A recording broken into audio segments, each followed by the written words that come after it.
One of the iconic match you have ever seen அப்படின்னா இந்த டெக்கேட்ல அது என்னவா இருக்கும் சார்? இந்த டெக்கேட்ல வந்து இப்போ why not we take this one latest T20 world கப்ல நம்ம கடைசியில் ஜெயிச்சோமே, அது பல விஷயத்துல ஃபினாமினல். அது ஏன்னா ஒரு half the side still in hand, 30 runs 30 balls, ஒவ்வொரு சிங்கிள் எடுத்தா போடும். அந்த மாதிரி ஸ்டேஜில் வந்து எனக்கு தெரிஞ்சு boss Sourav Ganguly and Dhoni. So what a combination. ரெண்டும் பிரில்லியன்ட் பிரெயின்ஸ் ரெண்டும். ஸோ ரொம்ப சூப்பரான விஷயம். டேக் ஓவர் பண்ணிட்டு, கேப்டன்சியை டேக் ஓவர் பண்ணிட்டு, ஃபண்டாஸ்டிக். திஸ் ஆல்சோ என்ன world cup T20. Oh my God, 2007 commentator பாக்ஸில் இருந்தேன். அப்போ வந்து அந்த லாஸ்ட் பால் போடும்போது நம்ம பேசியிருக்கோம் இதை பற்றி. அந்த லாஸ்ட் பால் போடும்போது இருந்த டென்ஷனை வந்து டிஸ்கிரைப் பண்ணுறதுலேயே ஒரு எக்ஸைட்மெண்ட்டு.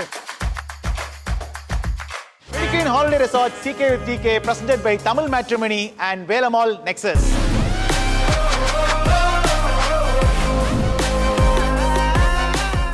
இது உங்கள் கிரிக்கெட் கதைகள் தினேஷ்குமார். இந்த செக்மெண்ட் பேர் ஐகானிக் மூமெண்ட்ஸ். இந்தியன் கிரிக்கெட் சம்பந்தமான ஐகானிக் மூமெண்ட்ஸை சார் கிட்ட நம்ம போட்டோல பிரசன்ட் பண்ணுவோம். சார் அதோடைய மெமரிஸை நம்ம கூட ஷேர் பண்ணுவாரு. சார், ஐகானிக் மூமெண்ட்ஸ்ல ஃபர்ஸ்ட் பிக் வந்து இதுதான் சார். ஓ, சச்சின் டெண்டுல்கர் நம்ம 2011 வேர்ல்ட் கப் அவுட்ஸ்டாண்டிங். அதில் வந்து பியூட்டிஃபுல்லாக திடீர்னு இதில் ஏன் எனக்கு ரொம்ப பிடிக்கும்னா, லைவ் பண்ணிட்டு இருந்தேன் சன் நியூஸில். த ப்ரோக்ராம்ஸ் நேம் வாஸ் என் வழி தோனி வழி. ஓகே, என் வழி தோனி வழின்றது ரொம்ப கேட்சியாக பாப்புலராக இருந்தது சன் நியூஸில்.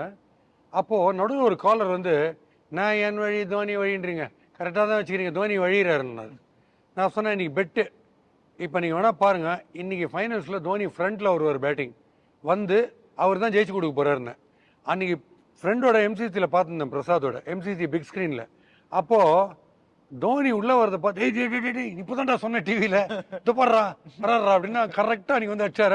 ஸோ சச்சின் டெண்டுல்கருக்கு என்ன குஷி இருக்கோ அதே குஷி எனக்கு அன்றைக்கி இருந்தது. பிகாஸ் தோனி வந்த match for us. Most iconic moment. Very good prediction sir. Thank you sir. Next moment இது நம்ம யாராலையும் மறக்க முடியாது. அந்த கிரிக்கெட்டோட டைமென்ஷனை சேஞ்ச் பண்ணது இவர்தான் சொல்லலாம். Oh, Sourav Ganguly and Dhoni. So what a combination. ரெண்டும் பிரில்லியன்ட் பிரெயின்ஸ் ரெண்டும்.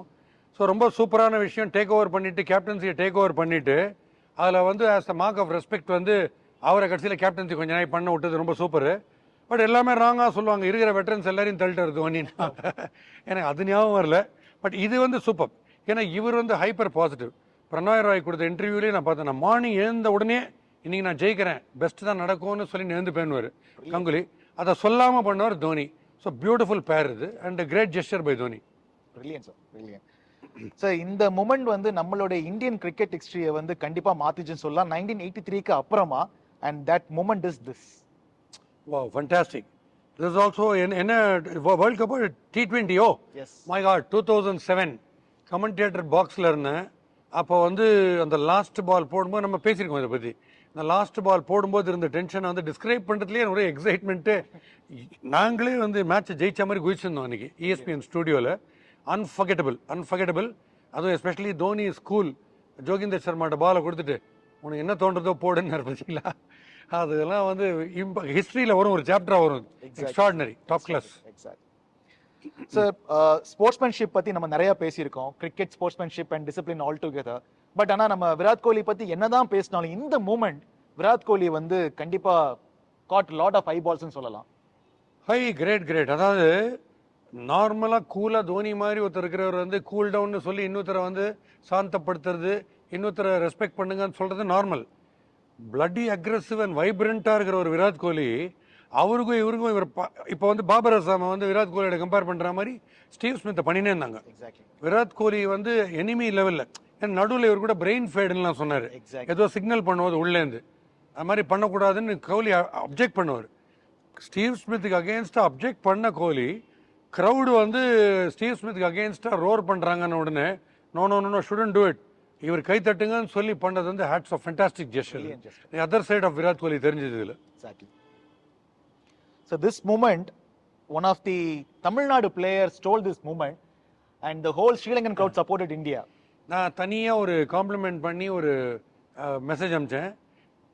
இது டிகே தினேஷ் கார்த்திகில் டபுள் ஓகே அந்த மேட்ச் அடிச்சா டி, அது ரொம்ப கிரேட். 28 ரன்ஸ் எல்லாம் அடிக்கணும் ஒரு ஓவர்லன்றதுக்கு. அதுவும் விஜய் சங்கர் பாலை மிஸ் பண்ணிட்டாருன்னு எல்லாரும் கலடாலாம் பண்ணியிருந்தாங்க. அங்கே ஆடும்போது அது ஒரு பிரச்சனை தான். அது வந்து குரூஷியல் ஸ்டேஜ். அது அவர் வந்து மிஸ் பண்ணணும் நாளில். பட் இப்படி ஆச்சு. அதில் டிகே வந்து அந்த படனையும் சேர்த்து எடுத்துட்டு கடைசியில் நிதாஹஸ் ட்ராஃபின்னு நினைக்கிறேன் கலக்குன்னு கலக்கிட்டு அந்த வின் பண்ணதுக்கப்புறம் ஸ்ரீலங்கா வந்து நமக்கு சப்போர்ட் பண்ணது எனக்கு எக்ஸ்ட்ராடனரியாக இருந்தது. ஏன்னா they had something to score with scores to settle with Bangladesh. அதில் நம்மளோட ஐகானிக் ஃபேனை வந்து அவங்களுடைய ஐகானிக் ஃபேன் தூக்கி பிடிச்சது. இது எப்படின்னா பாகிஸ்தான் உதப்பட்டா நமக்கு இந்தியாவுக்கே ஜெயிச்சா மாதிரி இருக்கும் இந்தியாவுக்கு. ஆனால் வெஸ்ட் இண்டீஸ் வின் பண்ணாங்கன்னா நம்மளே ஜெயிச்சா மாதிரி இருக்கும். அந்த மாதிரி ஒரு feel. And I think bonding பியூட்டிஃபுல்லாக இருந்தது இந்தியா லங்கா அதில். Brilliant sir. சார் இது வந்து இங்கே இல்லை, பட் இருந்தாலும் நான் கேட்கணும்னு தோணுது, one of the iconic match you have ever seen அப்படின்னா இந்த டெக்கேட்ல அது என்னவா இருக்கும் சார்? இந்த டெக்கேட்ல வந்து இப்போ why not we take this one, the latest T20 world கப்பில் நம்ம கடைசியில் ஜெயிச்சோமே, அது பல விஷயத்தில் ஃபினாமினல். அது ஏன்னா ஒரு half the side still in hand, 30 runs 30 balls, ஒவ்வொரு சிங்கிள் எடுத்தால் போகிறோம். அந்த மாதிரி ஸ்டேஜில் வந்து எனக்கு தெரிஞ்சு பாஸ், நான் திமிரெல்லாம் சொல்ல, கண்டிப்பாக ஜெயிக்க போகிறோம்னு சொல்லினே இருந்தேன் எல்லாருக்கிட்டையும். எஸ்எம்எஸ்ல கூட இருந்தவங்கள்ட்ட சொல்லியிருந்தேன். எவ்வளோ பேர் இதை கான்ஃபிடென்ட்டாக சொல்லிருப்பாங்கன்னு தெரியாது. ஏன்னா நான் இதை ஓப்பனாக டிக்ளேர் பண்ணேன். நான் இருந்த இடம், லொக்கேஷன் எல்லாமே ப்ரூஃபாக கொடுக்குறேன். ஆனால் நான் அந்த பாரில் கம்ப்ளீட்டாக இது மியூசிக்கெல்லாம் கட் பண்ணிட்டாங்க. டிஜே வந்து காமெண்ட்ரியை போட்டு டென்ஷனில். அப்படி இருக்கிற ஒரு ஸ்டேஜில் நம்ம வந்து திருப்பி வந்திருக்கோம். எந்த 4 பேரை கழுவி ஊற்றிருந்தாங்களோ, Virat Kohli, Rohit Sharma, Suryakumar Yadav, Hardik Pandya, they were reduced to dust each time they were failing. அந்த 4 பேர் இவ்வளோ ஆட்ஸ் அகேன்ஸ்ட், இவ்வளோ ப்ரொட்டஸ்டுக்கு அகேன்ஸ்டா கோலி என்ன ட்ராக் ஆடுறாரு, அவர் இனிமேல் போய் செஸ் ஆட வேண்டியது தான். நாங்கள் ஹார்திக் பாண்டியா வீட்டுக்கு போக வேண்டியது தான். ரோஹித் சர்மா நோ ஹிட் சர்மா, சூரியகுமார் யாதவ் சூரியகுமார் யாதவ், இப்படி போட்டு கேர்ஸ் பண்ணும்போது இந்தியாவுக்கு கப்பை வாங்கி கொடுக்குறோன்னு சொல்லிட்டு ஒரு வெறியில் ஆடினாங்க பார்த்தீங்களா. எனக்கு தெரிஞ்சு இந்த டிக்கெட்டில் பெஸ்ட் மூமெண்ட் தான். Brilliant sir, brilliant. இத்துடன் கிரிக்கெட் கதைகள் வித் தினேஷ்குமார்ல ஐகானிக் மூமெண்ட்ஸ் நிறைவடைந்தது. சார் வந்து ஒவ்வொரு ஐகானிக் மூமெண்ட்ஸும் சாரோட எக்ஸ்பீரியன்ஸை ரொம்ப அழகாக சொன்னார். And thank you sir.